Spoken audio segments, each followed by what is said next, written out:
继续来看国家语言发展会议，邀请外国的学者来分享语言发展的经验。另外，咱国家语言研究发展中心的草案，交代还阁伫个立法院咧等排审。语言学者张学谦讲，国家的专职单位除了爱规划详细，嘛应该爱保证各种国家的语言拢有公平的资源甲待遇。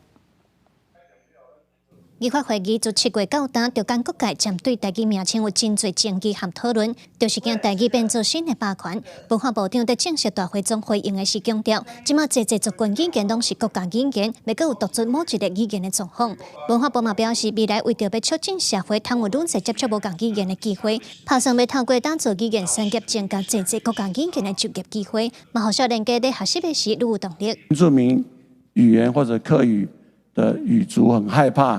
这个台语的语族的会又成为新的霸权，因为它人口真的比较多。我想应该是不会，因为我们50年来都强迫讲华语，讲其他方言都要挂狗牌，这就是一个政治上的最大错误。现在我们要把这个错误扭回来，是会经过一个时间。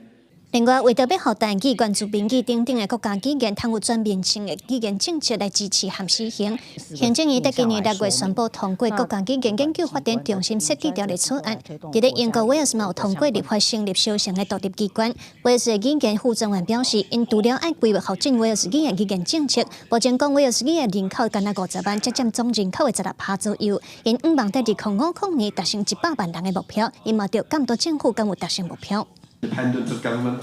we are there to hold them to account,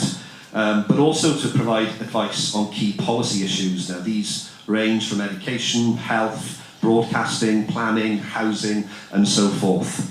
And we also have a specific duty to publish a report every 5 years on the situation of the Welsh language. 因来台湾未来要设立议法中心，学者张学谦表示，除了爱互民众面对家己的族群语言有正面的态度，嘛要确保各种国家语言通得到公平的资源和待遇。就是讲我